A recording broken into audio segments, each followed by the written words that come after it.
തീരത്ത് നിന്ന് 38 nautical mile അകലെ അറബിക്കടലിൽ കപ്പൽ ചെരിഞ്ഞ് എണ്ണപ്പാട പടർന്നത് കേരള തീരത്ത് പരത്തിയ ആശങ്ക മാസങ്ങളോളം നീണ്ടു നിൽക്കുമെന്ന് സൂചന.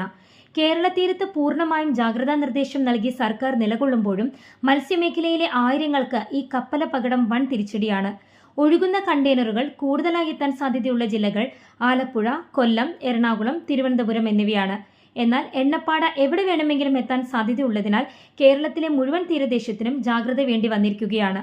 പാരിസ്ഥിതിക വന്യജീവി പ്രശ്നങ്ങളോട് മല്ലടിക്കുന്ന മലയോര ജനത, കടലാക്രമണ ഭീതിയിൽ കഴിയുന്ന തീരദേശവാസികൾ. അതിനിടെ കാലവർഷം ആദ്യ ചുവടുവെച്ചപ്പോൾ തന്നെ അറബിക്കടലിൽ ഉണ്ടായ കണ്ടെയ്നർ ദുരന്തം പക്ഷേ ബാധിക്കുക എല്ലാ മലയാളികളെയുമായിരിക്കും, പ്രത്യേകിച്ച് മത്സ്യമേഖലയെ മൊത്തത്തിൽ. മത്സ്യ ഉപഭോഗം പോലും ജാഗ്രതയോടെ വേണമെന്നാണ് മുന്നറിയിപ്പ്.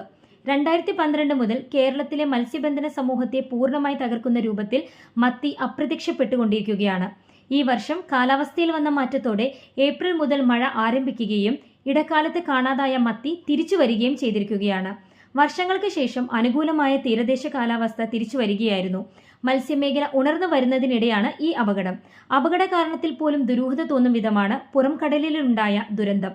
വിഴിഞ്ഞം പദ്ധതി ഉദ്ഘാടനത്തിന് ശേഷം പുതിയ പ്രശ്നങ്ങൾ മേഖലയിൽ ഉടലെടുത്തിട്ടുണ്ടെന്ന് പല കേന്ദ്രങ്ങളും അടക്കം പറയുന്നുണ്ട്. സംഭവത്തെ സംബന്ധിച്ച് കേന്ദ്ര സംസ്ഥാന സർക്കാരുകൾ അടിയന്തരമായി സമഗ്രമായ അന്വേഷണം നടത്തണമെന്ന ആവശ്യം മത്സ്യമേഖലയിലെ സംഘടനകൾ ഉന്നയിച്ചു കഴിഞ്ഞു.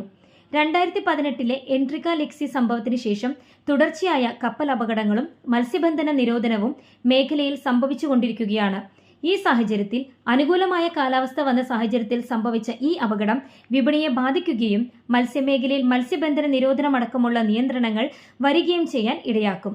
ഇത് കണക്കിലെടുത്ത് കപ്പൽ കമ്പനിയോ സർക്കാരോ അടിയന്തരമായ നഷ്ടപരിഹാരം മത്സ്യത്തൊഴിലാളികൾക്ക് നൽകേണ്ടി വരും. കപ്പൽ മുങ്ങിയ സ്ഥലത്ത് നിന്ന് 20 നോട്ടിക്കൽ മൈൽ ചുറ്റളവിൽ ആരും മത്സ്യബന്ധനത്തിന് പോകരുത്.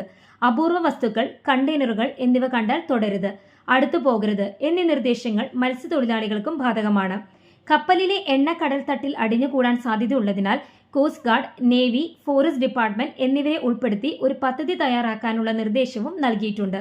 കാലവർഷം കരുത്ത് നേടുന്നതിനിടെ കടന്നുവന്ന ഈ കടൽ ദുരന്തത്തെ സർക്കാർ നൽകുന്ന എല്ലാ മുൻകരുതലുകളും നിർദ്ദേശങ്ങളെയും മാനിച്ചുകൊണ്ട് നമുക്ക് ഒറ്റക്കെട്ടായി നേരിടാം.